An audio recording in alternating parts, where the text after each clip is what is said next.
Association. He's been a board member of the association. And last year, his new book, Abolition of the Press, The Moral Struggle Against Slavery, was selected as the Book of the Year by AJHA. And a plug that I must hasten to say Ford had nothing to do with, but I arranged for Bull's Head Bookstore to have available copies of Ford's book if you would like, and they also brought along Making News, the History of the Schools. So if you haven't gotten your copy of that yet, this is your opportunity as well. Ford? Thank you. Thanks. It's really nice to be here. I was actually born in North Carolina, and although we moved away when I was young, spent a lot of time here over the years. My family has a cabin in Valley Cruces over near the Boone area, and so I've spent a lot of time in North Carolina over the years. And it's certainly nice to be back in the sunshine. When I left State College, it was starting to snow, and I guess you all are going to get some snow here.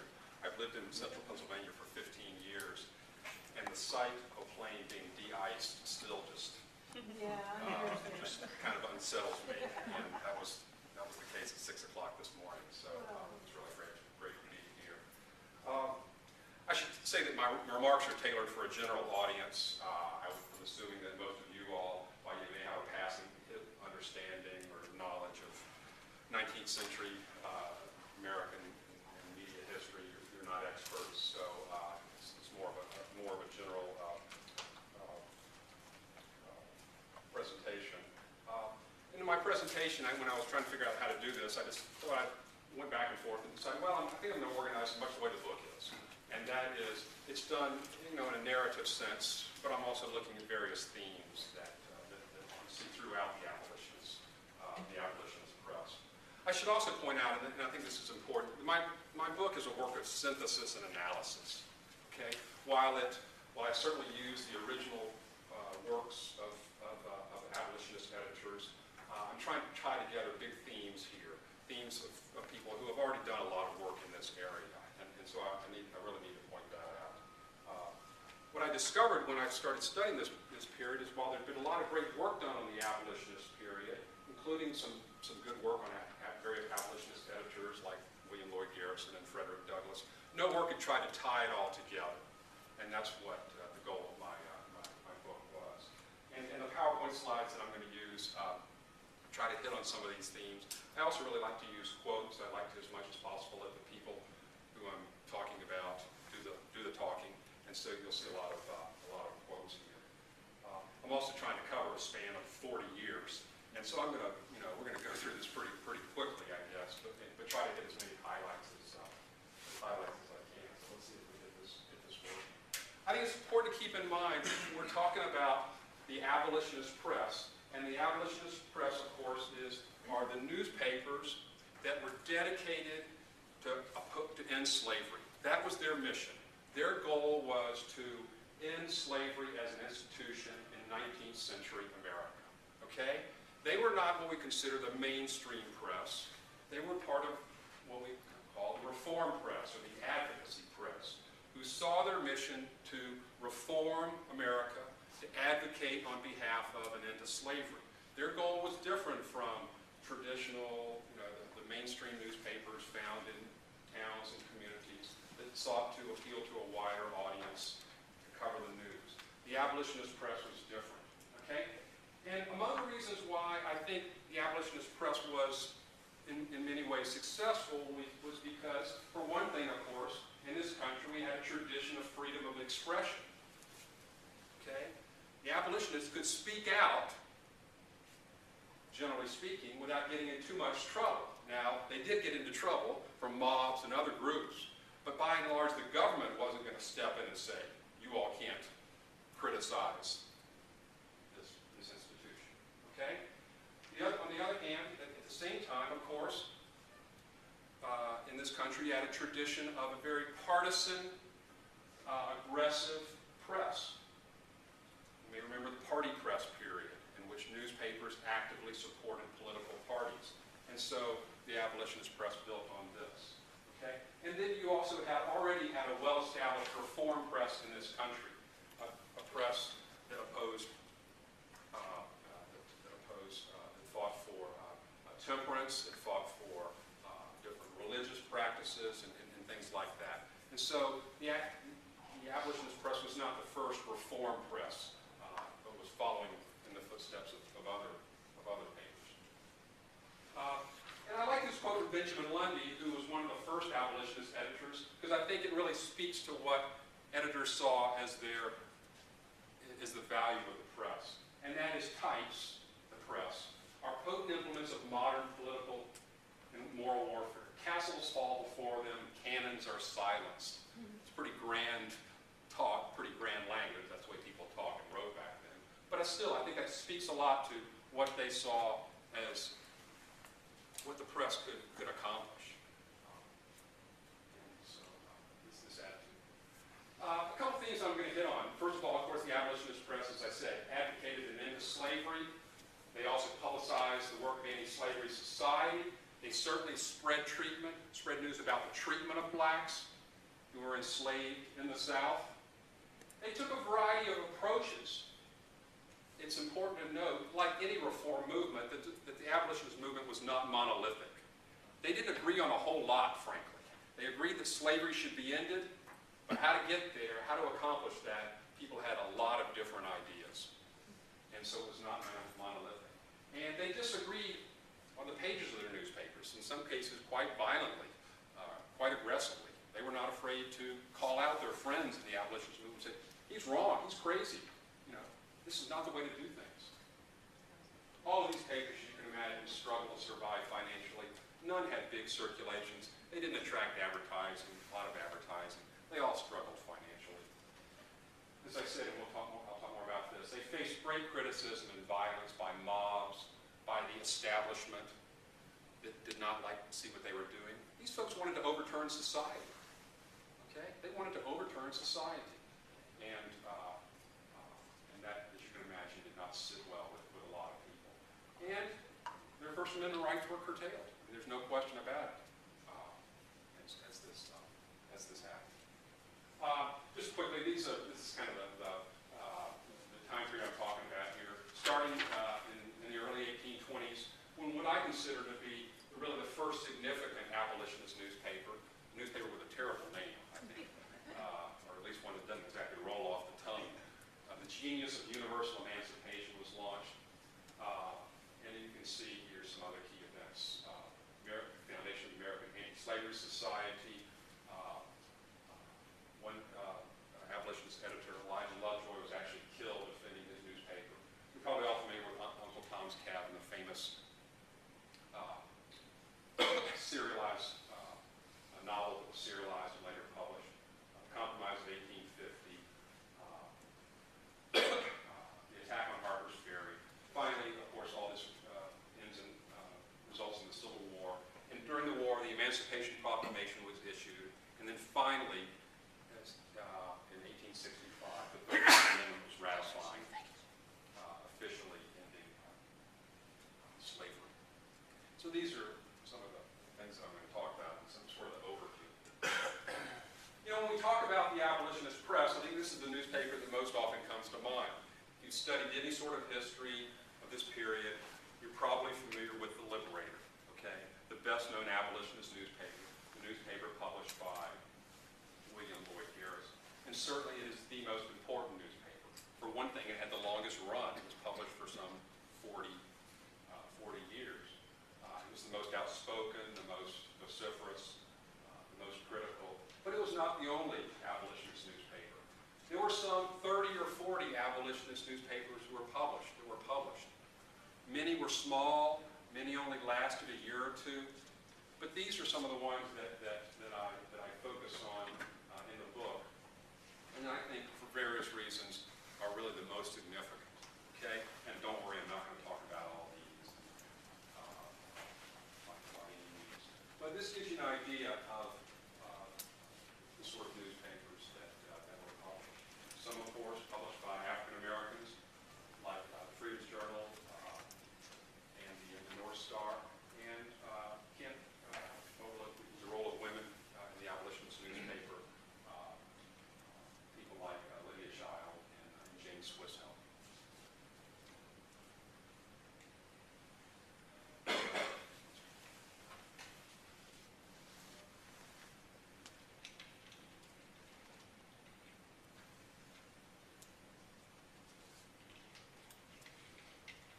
as I said, the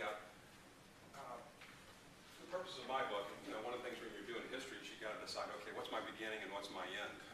And there's never a neat beginning and there's never a neat end.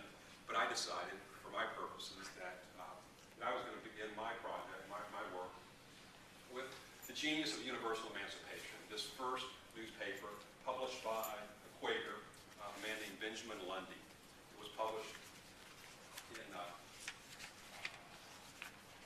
Ohio, starting in 1821. And I want to read one quote from Lundy. And I like this quote because I think it really speaks to, or this is actually a little story, because it really speaks to, I think, what abolitionist editors tried to do. Shortly after starting his newspaper, somebody asked Lundy if he thought there was enough material to fill up a weekly abolitionist newspaper. And here's what Lundy said.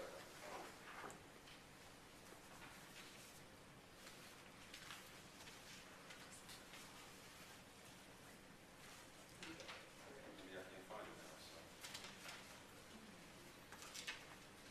Oh, yeah, here's what he said. Lundy asked if, as I said, somebody asked Lundy if he thought there was enough material. How can you fill up an abolitionist newspaper once a week? And Lundy was usually a mild-mannered Quaker, replied scornfully that these people had thought one-fourth as much as I have upon the subject of slavery, they would never think of asking such a question as that. If these people had thought one-fourth as much as I have about the subject of slavery, they would never think of asking a question like that. These were people who were very passionate, often driven by religious beliefs that slavery was wrong. They had really devoted a considerable amount of their time, their life to this subject. It was their passion. It was their life work, and this was the attitude of Lundy.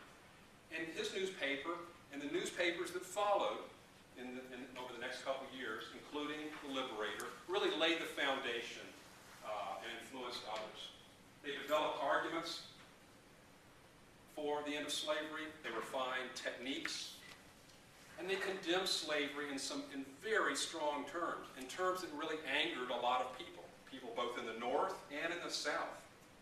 Let me just read again from what Lundy said.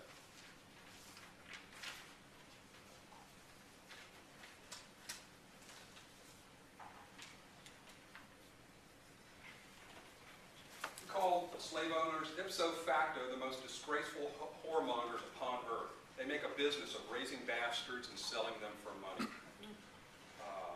He called them too depraved to blush and too wicked to repent. He printed the views of other writers who called them monsters in human shape, bloodsuckers, miserable sons of avarice. Yeah. Strong language. This is not the way to make friends. This is the sort of thing that Lundy printed and angered a lot of people. And he, and as a result of this, Garrison took a lot of his cues from Lundy, angered a lot of people. And opponents sought to silence these editors through various means.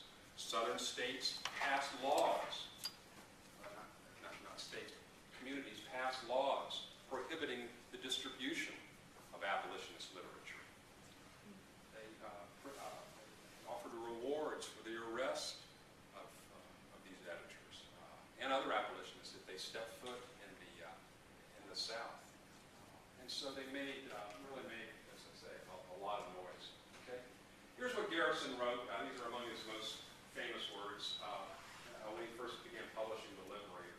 "I will be as harsh as truth and as uncompromising as justice. On this subject, I do not wish to think, to speak, or write with moderation. I will not equivocate. I will not excuse. I will not retreat a single inch, and I will be heard."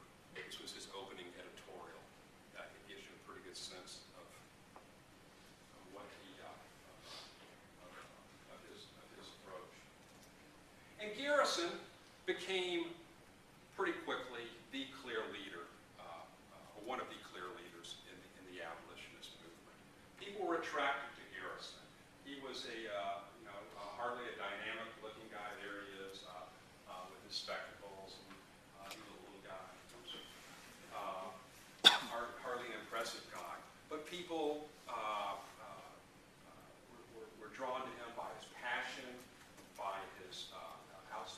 criticism of slavery, and he quickly became a real leader in the abolitionist movement. At the same time, he turned off a lot of people, including people in the abolitionist movement, because they thought he was moving too fast. Garrison called for an immediate end to slavery. Okay? Most people up to this point had been what they called gradualists, thought that slavery should be ended gradually, because this was turning over society in such a dramatic way that it could not happen overnight. Garrison said, no, this must happen immediately. No waiting, no working our way to this goal. It should be ended immediately. And this turned off a lot of people in the movement.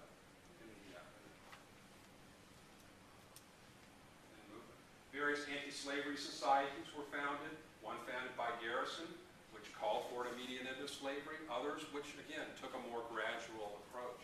And over time, these groups began battling one another over what was the right way to really end slavery. These groups devised various campaigns to oppose slavery, and various publications supported these. At the same time, communities, again, were trying to stop the press, to stop the anti-slavery movement, and did everything in their power to do that. Okay? Here's Lundy talking about the differences, and he and Garrison, he started as Garrison's mentor, but they soon split. But here's Lundy talking about various approaches. As he says, the evil of slavery is one of immense magnitude and will require the combined efforts of all the wise and virtuous in the nation to eradicate. Garrison would have nothing to do with this. He thought there was only one way.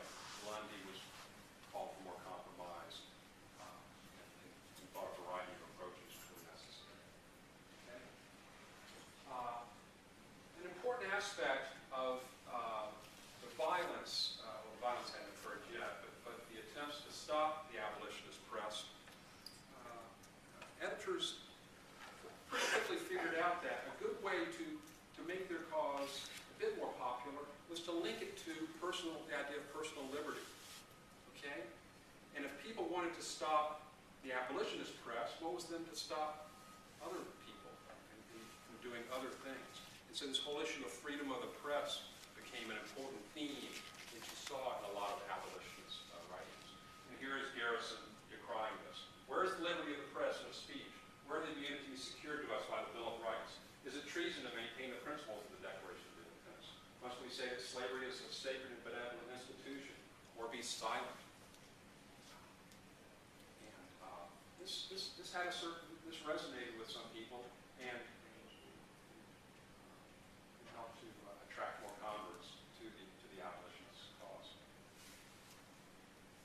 But at the same time, starting in the 1830s, more and more newspapers really came under attack by mobs. Mobs in communities that saw these newspapers, and these were mobs in the North, okay? Keep in mind that all these newspapers we're talking about, I haven't made this point yet, all these newspapers were published in the North, okay? An abolitionist editor would have been simply not published in Chapel Hill, North Carolina, unfortunately, or Atlanta, Georgia, or Savannah, Georgia, or New Orleans, Louisiana. All of these newspapers were published in the North. At the same time, their views did not go over well in the North with conservative members of communities, with business people, with politicians, with ministers, all who saw this as a threat to the status quo, to the peace of their community. And so more and more of these newspapers were subject to mobs. Many of these mobs were led by leaders in the community, leaders who earned the title Gentlemen of Property and Standing. Gentlemen of Property and Standing. These were the leaders in the community. The judges,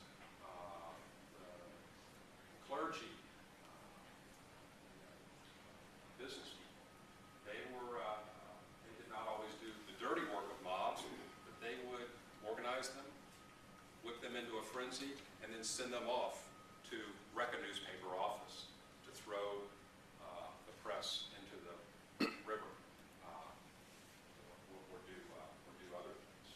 Garrison was threatened in Boston. And by the way, I should point out that Garrison decided to establish his newspaper in Boston because Boston was the cradle of freedom, right? But at the same time, he recognized that some people in Boston had enlightened views, many did not. Many had the same sort of racist views that could be found in a lot of places. And so he wanted to establish his newspaper within the site of the beginnings of this country.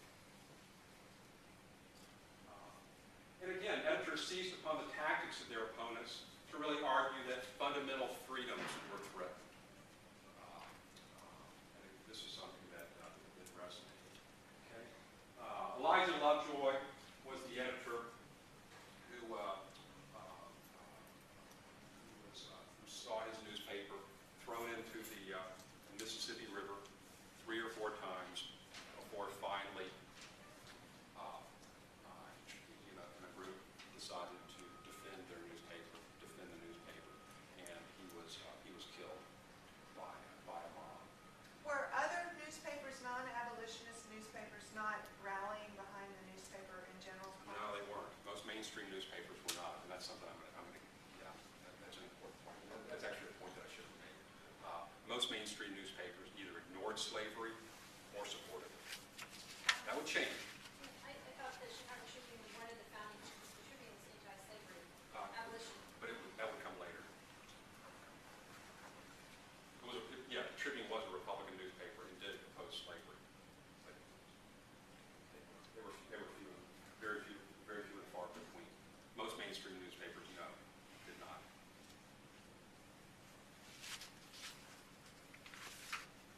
Here's James Burney, the editor of the Philanthropist. His newspaper, which was published in Cincinnati, was repeatedly attacked by a mob.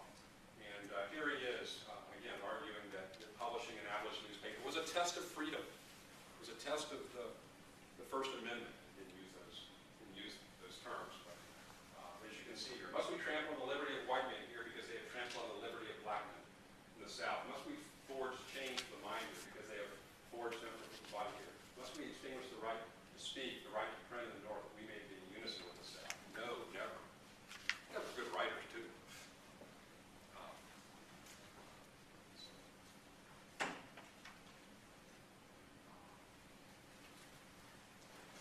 As I said, and this violence really reached its zenith in the 1830s.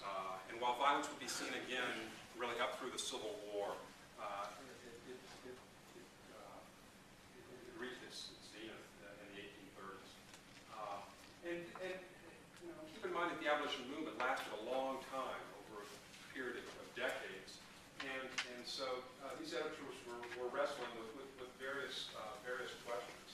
And what I thought was one of the things that I really learned in doing this book that I wasn't aware of is just the wide differences that these editors had with one another. And the way their differences were played out in the newspapers. They did not do these behind the scenes. They did not do these at meetings. They argued with one another on the pages of their newspapers. Quite vociferous. These differences eventually led to the largest anti-slavery society, the American Anti-Slavery Society, to split. Yes? I would normally wait till the end, No. but since you brought this topic up, I'm Yes. really curious of your perspective on the quote by Lundy, and of course the Garrison quote. Yeah. That could you? I'm just speculating. Do you suppose that Lundy's position and so forth is what an anti-slavery position would be if it were driven by religious belief and faith, whereas Garrison is more like a moral thing, not necessarily religious. Garrison was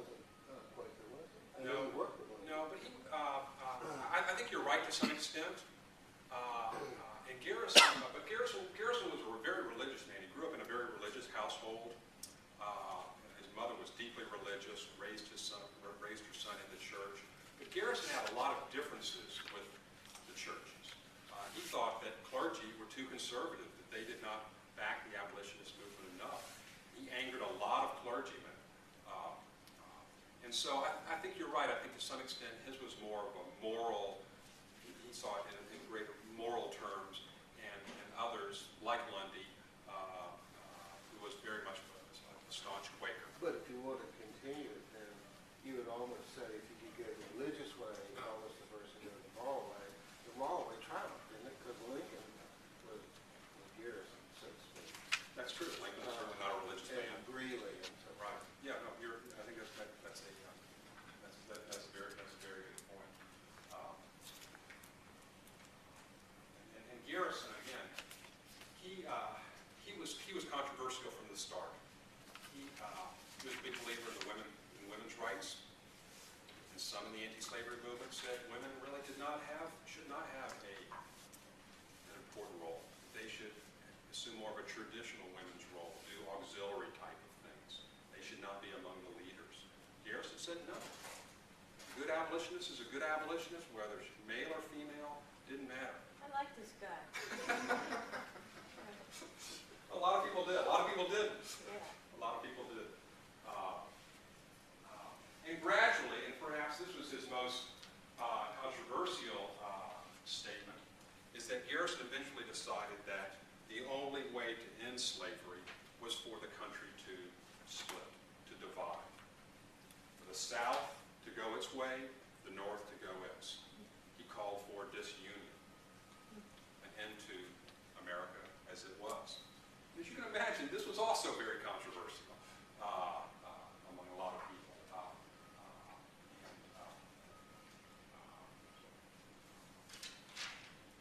And made him a lot of enemies, both inside the movement and outside. Well, it suggests, I never heard that before. Yes. It suggests that he was against slavery where he lived, where it'd be okay in the South. Yeah, no, I don't think so. I don't think so. And I don't think that was his purpose. He just saw that that was the only way that this... He gave up the idea of a compromise. Exactly. Rather than Right. Yes. Absolutely. Another issue that divided slavery, that divided abolitionists, and it seems like I'm focusing on this and I don't mean to, is the role of political parties.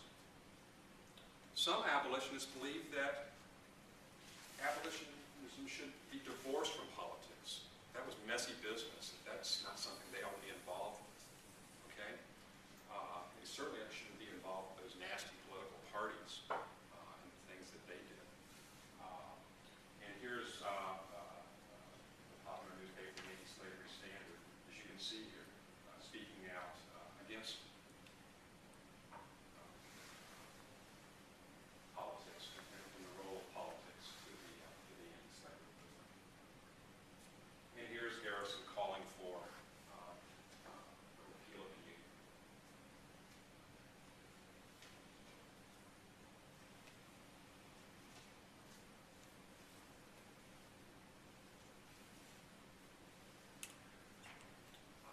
Various newspapers were published, again, throughout the 40 years that talk about in the book. As I say, many of them lasted only a year or two. They were small publications published in cities that simply did not have the financial support to be successful. But then in the 1840s, there were 3 publications that were published, 2 of which were very successful, one of which had a rather brief history, but I thought I'd talk about briefly. The first of these is the National Era, which is a newspaper that I think is often overlooked, but an important, very important abolitionist newspaper. It was the first newspaper published in the South. And Washington, D.C. was, I hope you know, a southern city in many respects. It was the nation's capital, but slave trading took place in Washington. Washington was surrounded by Virginia, Maryland, other slave states. And Washington was in many ways a southern city. Okay? And so for an abolitionist newspaper to be published in Washington was quite an act of courage, some might say foolishness. It was published by a guy named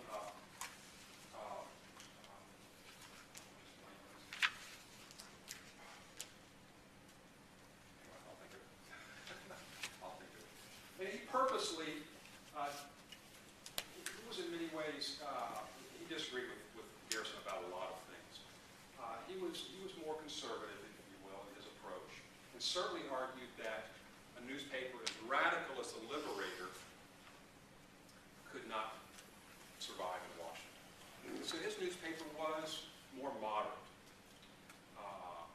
Certainly called for an end of slavery and end of slave trading and all the other things, but used a more moderate approach. It was an approach that proved to be very successful. The National Era became the largest anti-slavery movement paper in terms of its circulation, and quite a large circulation. It was read by all leaders in Washington, and proved to be really quite successful.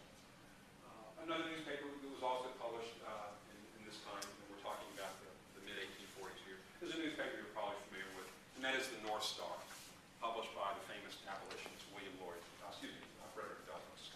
Okay. And I think the fact that, one of best-known African-American leaders during this time chose to start a newspaper speaks to what abolition leaders saw as the role, the necessity of having a strong newspaper. There were plenty of other abolitionist newspapers published, and Garrison, among others, tried to discourage Douglass from starting a newspaper. But Garrison said, no, I want to publish a newspaper. I want to publish a newspaper on the one hand because it would be published by a black man. It's a sign of what blacks could do, to speak out on behalf of blacks, but also to speak out in opposition to slavery. And it proved to be the most successful black-owned publication, although certainly Douglass struggled to be successful, even someone as well-known, as popular as he was. Finally, the Saturday Visitor, and know that, yes, that is the way it's spelled, Bisiter. I can never remember why. Anyway. It was published by a woman named Jane Grace Swisshelm, published in Pittsburgh, Pennsylvania. And Swisshelm is a remarkable woman in a lot of ways. Her newspaper was an outspoken opponent of slavery. Swisshelm was very much a feminist. Spoke out on behalf of women's rights. Was very controversial. She was the kind of woman who was not afraid to work alongside a man. And you simply didn't do that in proper society in the mid-1900s. Women did not work alongside men. It was considered. Proper women just didn't do that. The Swisshelm flaunted convention and did that. She could be very outspoken. Here we go. The editor of the National Era, O'Neill Bailey. As he said, neutrality is unmanly, nay worse. It is treason to great interest. The South is right, we are fearfully wrong. If we are right, the South is fearfully wrong. Here is Douglass calling out fellow blacks, fellow African Americans, to work to oppose slavery. Everyone should be ashamed to consider himself free while his brother is a slave. For our part, we despise a freedom and equality obtained for us by others, and for which we have been unwilling to labor. Douglass said, whites have been carrying on this fight for too long. It was time for blacks to also play a big role. And could be critical of his fellow blacks for not doing enough.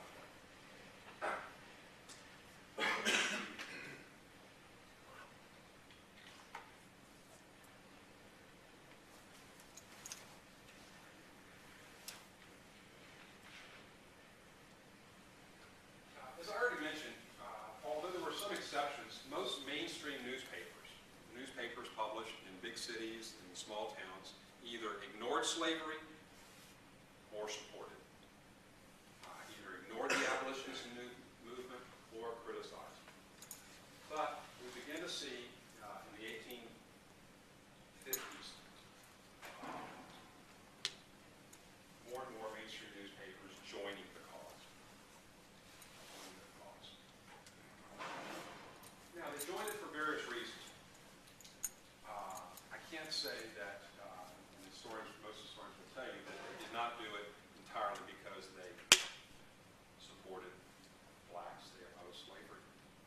They saw the South as increasingly having too much power. The Compromise of 1850, which we could talk about, the North had given away many things to the South, including the fugitive slave law, which was quite unpopular. And so more and more publications began criticizing the South, criticizing slavery for how they saw it as threatening America. Okay. Among those newspapers, and probably the best-known editor who opposed slavery, was Horace Greeley. Horace Greeley, a famous New York editor who became one of the most outspoken news editors. But there were others. The Chicago Tribune is a very good example of a newspaper that did that. At the same time, during this time, the fighting among the press continued. Newspapers were continuing to go at one another. All these newspapers continued to struggle financially. It's kind of ironic that as the mainstream press began to support the abolitionist movement, that in turn hurt abolitionist newspapers because they were not now the only ones speaking out against slavery. And so you could read anti-slavery editorials in the New York Tribune and other newspapers, and so you didn't necessarily have to read the Liberty. Yes? So actually, I just was curious whether, for example, in the case of the Chicago Tribune, which, as you know, was led by Joseph Liddell, Yeah. related to what we do today. Sure. And I don't know anything really about his reasons. I was a reporter at the Chicago Tribune for many years, and the mantra of the editorial was always, we stand for abolition, free trade, and freedom of the press. Right. And that's what we've always stood for.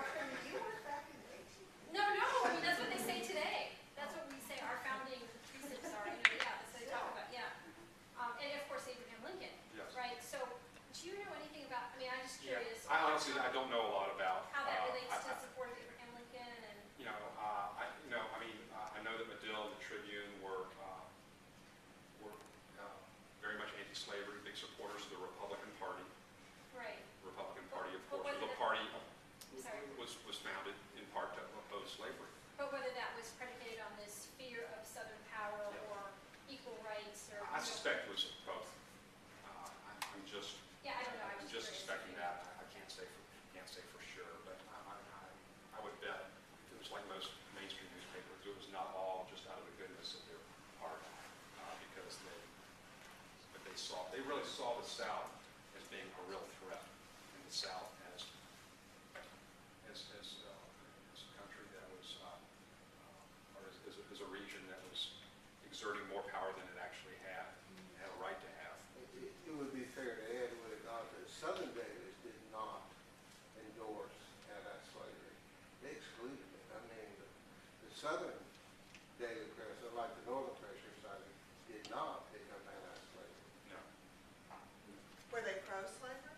Oh, yes. Yeah, absolutely. Absolutely. And what kind of advertisers were supporting these abolitionist press? Not many.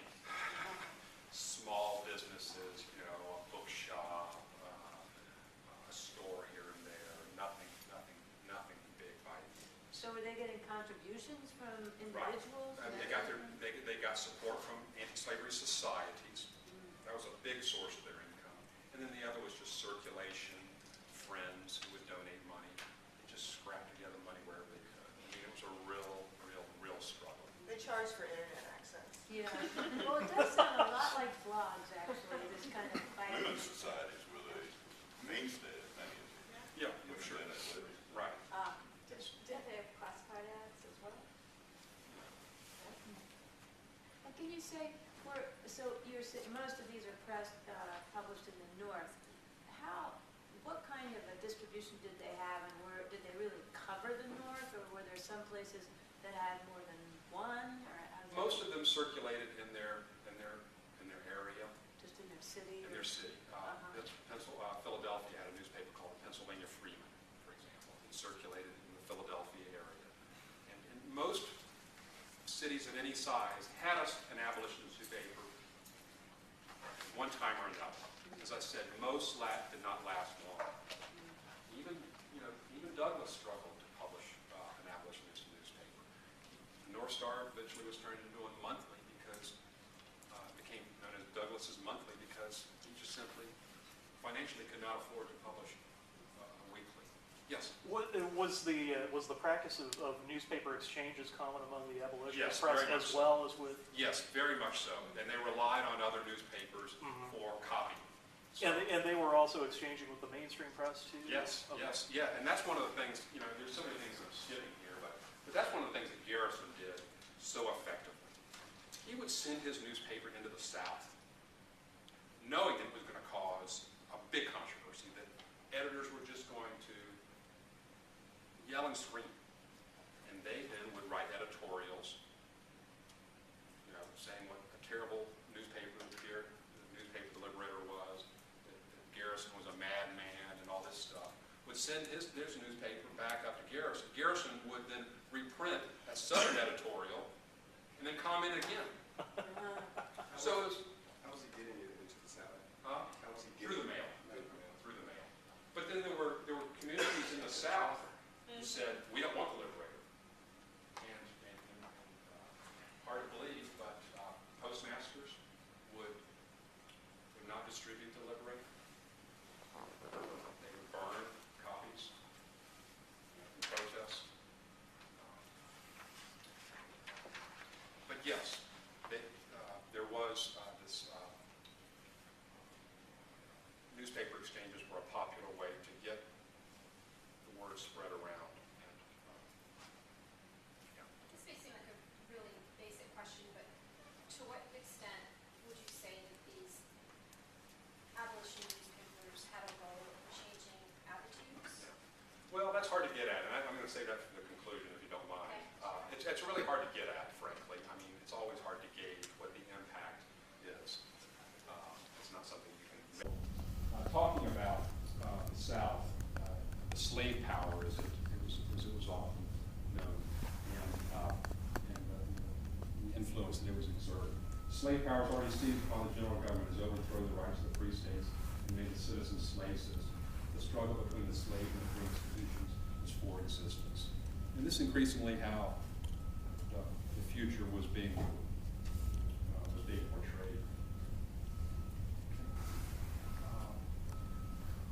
Among the things that mainstream press protested were some obvious incidents from American history that you may recall from way back. One of the most famous was the assault of Senator Brooks by a senator from South Carolina. I just blank on his name. Joe Wilson? No, I think wasn't that last year? Yeah. Was this the one who received canes in the Exactly. mail It was from across the South? It was the caning. Okay. Right. Yeah. And here's the New York Post speaking out. Has it come to this? Are we to be chastised as they chastise their slaves? Are we too slaves for life, target for their brutal blows? We do not comport ourselves to please them. And so there was this newspaper comparing the North to this senator who had been beaten on the floor of the Senate. And keep in mind, this is an era when if you didn't like what somebody said, you might call them a dirty name. And if you really didn't like what they said, you would just haul off and just beat them up.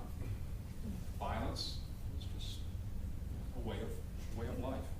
Editor on editor violence. Huh? That's pretty much what And we editor have. on editor violence is not unusual as well. And senator on senator violence also sometimes took place. And of course, all of this led, this is certainly the abridged version, eventually to the election of the first Republican president, Abraham Lincoln, and the succession of South Carolina, followed by other southern states and the Civil War. Okay. What's important to keep in mind, and I think we sometimes forget about this, is that the war did not automatically end slavery. It took far more to do that. And Abraham Lincoln, who was an avowed opponent of slavery, was also the president. And he saw as his first job to win the war, to keep the Union together. And he believed that ending slavery could wait. was something that could wait until people were really behind the war effort.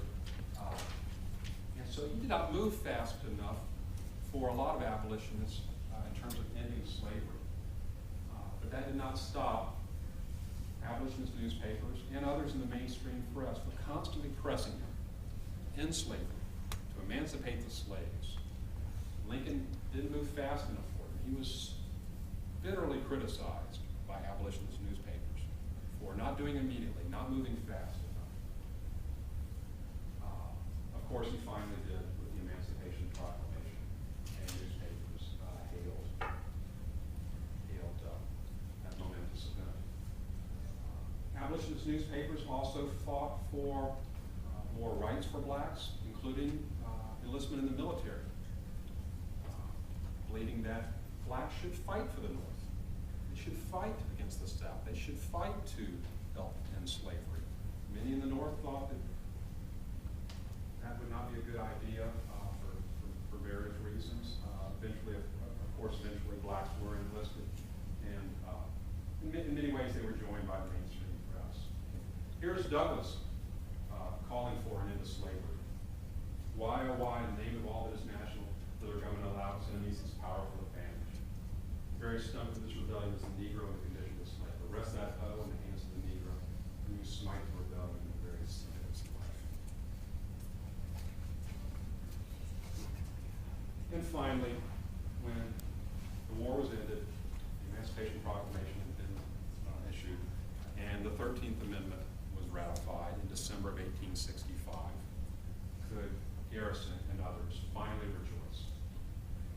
As he wrote, and this was in the final issue of the Liberator, hail, redeem, regenerated America. Hail North and South, East and West. Hail the cause of peace, of liberty, of righteousness. Hail ye ranks.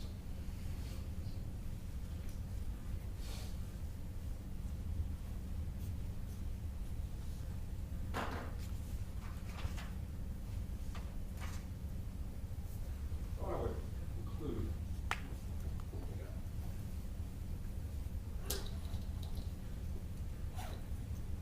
Thought I would conclude by just reading from part of the conclusion, because I think it wraps up what I'm trying to say, and it also addresses your issue about the impact of the abolitionist movement.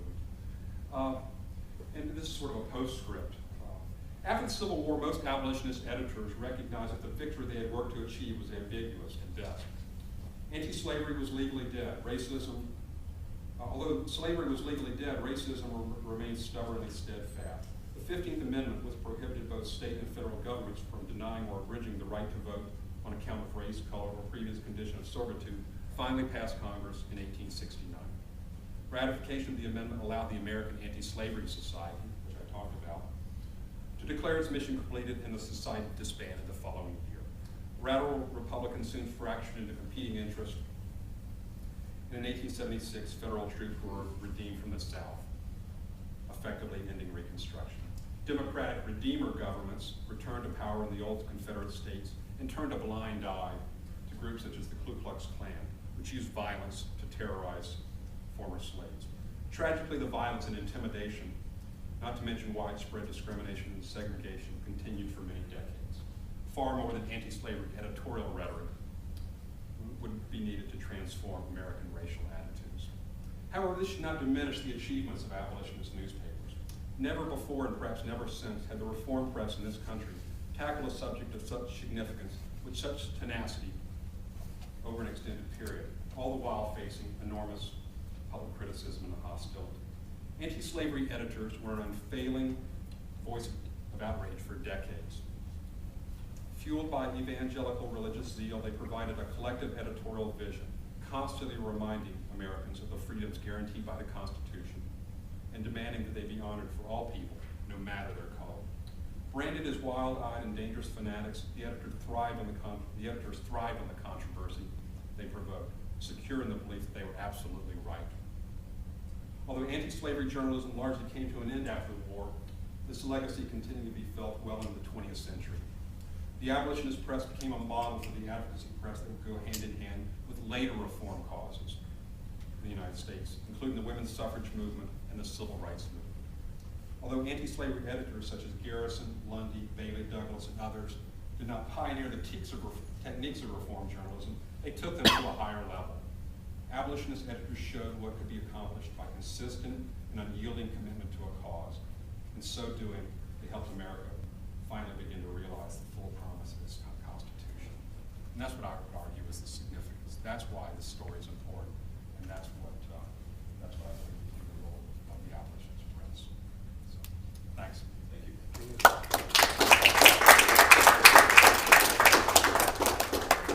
We've already had some conversation. Yeah, I'd be happy to take questions. Just, someday the 100 years down there, when historians are looking back at the cost of ending slavery, the cost of ending racism, whatever it is, what do you think can be greater? Cost of ending or racism? Yeah. Oh, racism. I mean, cost of ending slavery cost thousands and thousands of lives during the Civil War. But I think the long term is just racism. In the book, The Race Beat, it's just distressing how much in the 1950s and up to the century, Southern newspapers ignored news with Martin Luther King, put it inside pages, then carried it all, and so forth. We're talking within my lifetime. Sure. And it took the press, the national press, the press of the North to come in and cover those stories and make sure that people knew about them, the networks and others.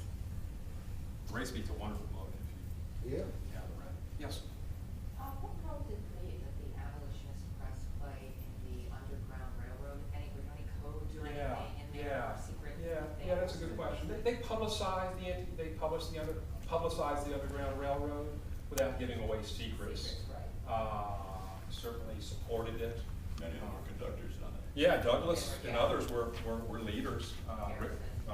Rochester was a stop. Was a big stop. Was a big stop.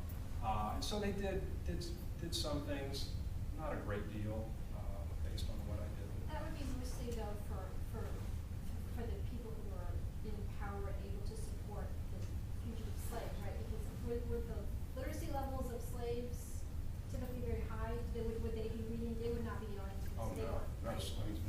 They wouldn't be learning about the Underground Railroad from this paper. Exactly, and that's why Southern communities wanted to keep newspapers like the Liberator out. They didn't want the slaves who could read to be spreading this message of what the Liberator was saying. You know, and there was this newspaper in the North that was calling for an end to slavery, and here are all the terrible things that slavery is doing, and so that's why these communities fought so hard to keep these newspapers out. You know, putting a price on Garrison's head and banning the newspaper. All abolitionists. So. And there weren't some renegade Southern journalists who were anti-slavery, but just like living in a nice warm place where people were friendly and things good. I'm afraid not. Really? None? Wonder she wonders. Oh, yeah, I guess not a whole lot of circulation. I mean, there were a few. There was a newspaper published actually before the Genius of Universal Emancipation. It was published in Tennessee, in Eastern Tennessee, which you know. East Tennessee wanted to stay. Right, with the which Union. East Tennessee had a lot of Yankees. Union sympathizers, Yankees, and so. But no, I mean, it was just not safe. I mean, you simply could not publish safely if you supported ending slavery. You would just be ridden out of town on a rail at best. At best. Yes, I'm sorry. To what extent was Abolitionist Press influenced by the international community? By the international community?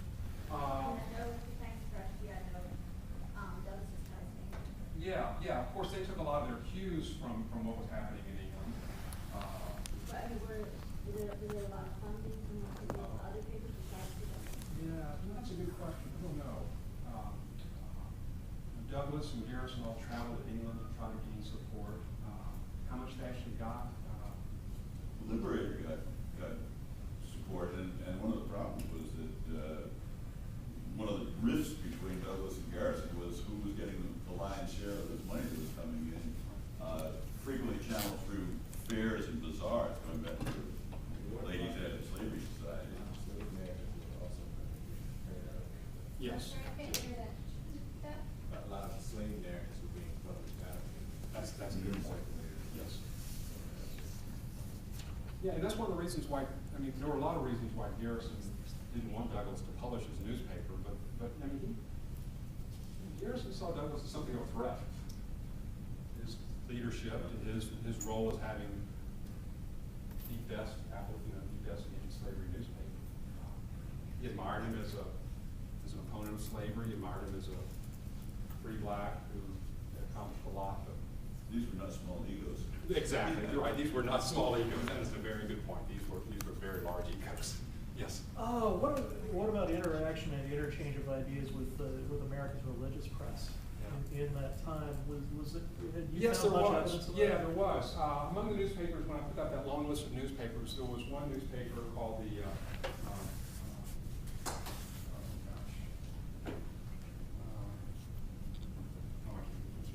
The Independent, which was a Congregationalist newspaper that had a big circulation. It had sort of lukewarm, in a lukewarm fashion, opposed slavery, but a new editor came in, a guy named Theodore Tilton, who turned into an outspoken opponent of slavery. I mean, as outspoken as any you could find, and it was very important during the war. Some did, but there were plenty of religious congregations, groups that opposed, that supported slavery. As I said, Garrison was quite critical of it, angered clergymen for saying, you're not doing enough. You're just sitting around, just not saying anything about slavery. Angered a lot of clergy for his opposition. Yeah. Can you back up some and talk, particularly for the benefit of students who are new to historical methods, can you talk about the genesis of this project maybe? Yeah. The process of working with the primary sources? Yeah, sure. Yeah, I'd be happy to.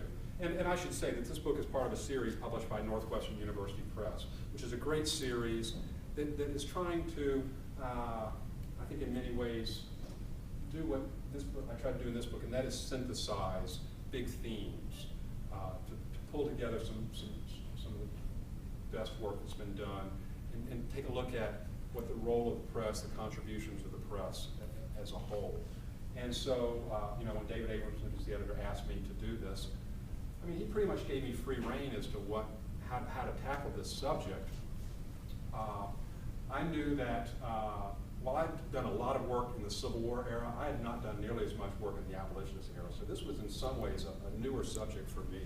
And so the first thing I did is just read everything I could, all the best works on editors, on the Abolitionist period as a whole. It's quite an exhaustive. There's a lot of work that's been done on this, and so I certainly didn't read everything, but I tried to read as much work as possible. And again, what I was surprised at is that nobody had really tried to synthesize what the role of the Abolitionist press was. And so I was like, duh, okay, I can do this. Now it's just a matter of how to do it.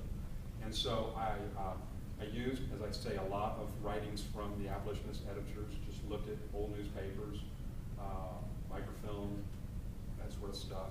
I did not use the papers of Garrison and others as much as I would have liked to if this was a bigger work.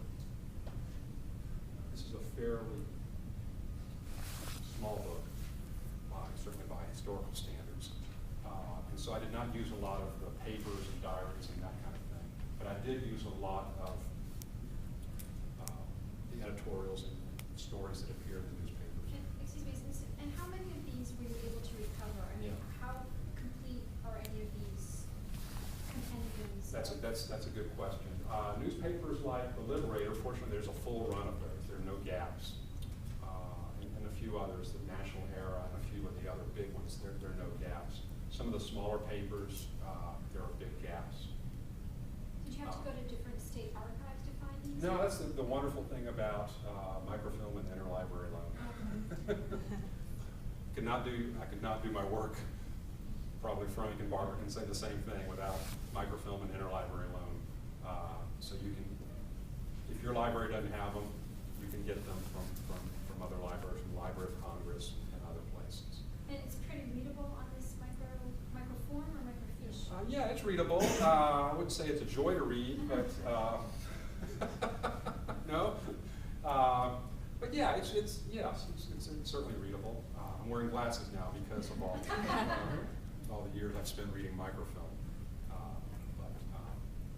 Does it make you cry that they're now available in the past year or so? Yeah, it does. But not many, but some are. But I yeah, think Liberator is the one. Liberator is, yeah, but a lot of others are not. So It's not that much easier to read, though. yeah, you're right. You're right.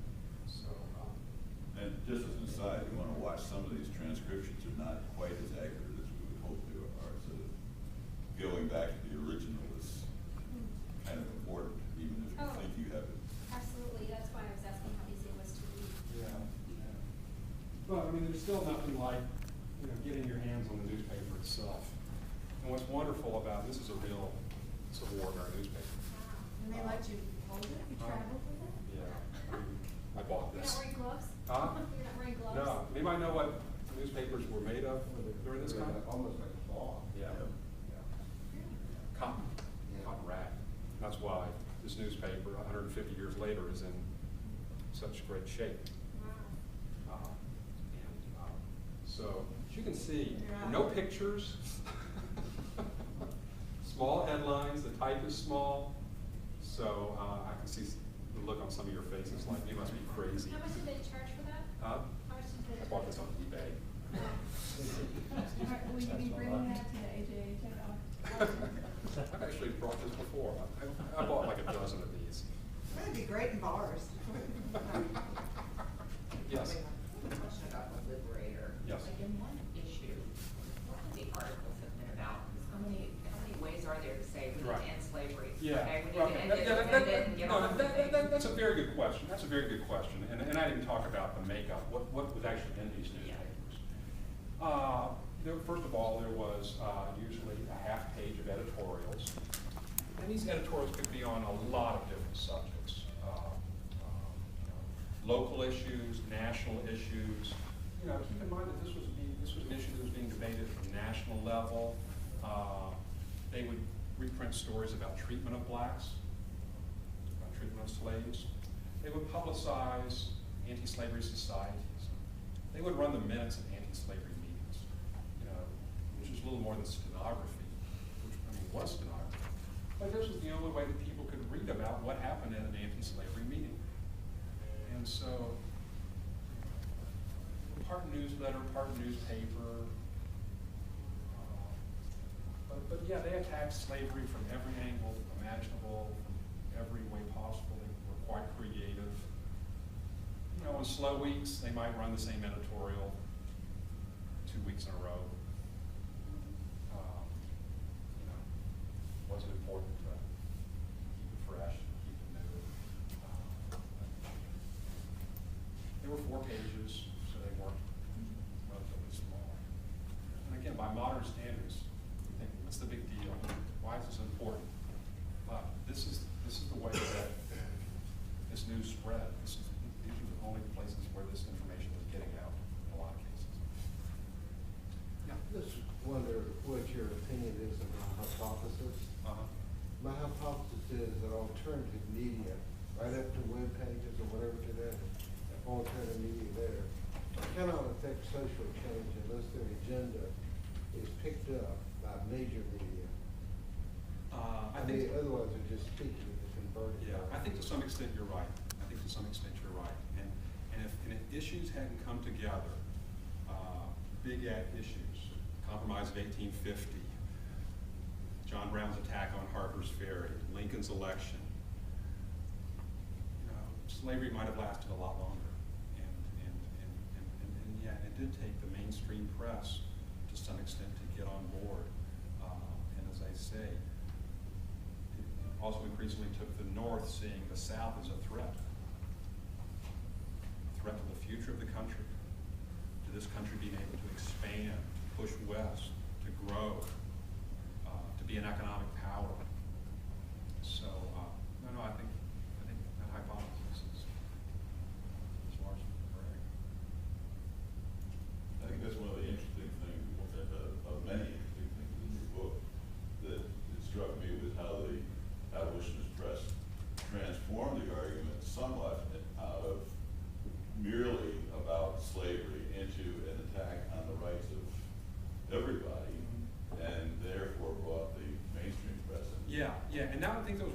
ingenious things that they did is they just didn't see these attacks, these mob attacks and attempts to silence the press as just an attack on them, but as an attack on the country as a whole. This idea of freedom of expression, and freedom of liberty. And so it was a great way to make it a bigger issue than just this issue of slavery.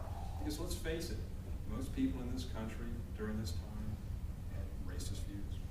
They were. Even the abolitionists did. Yeah, I mean, they did to some extent. They were not as open-minded as we would like to think they were, and certainly we'd like to think of people today to be. Well, speaking of westward growth, I wonder what you might have found in terms of an abolitionist press springing up on the frontiers of kind of Yeah. the march westward. Yeah, I didn't look at that so much, honestly. The farthest west I got was the St. Louis Observer. I'm sure there were abolitionist newspapers, few and far between, I'm sure, but no, I really didn't. Next round. I think we're there. Thank you very much.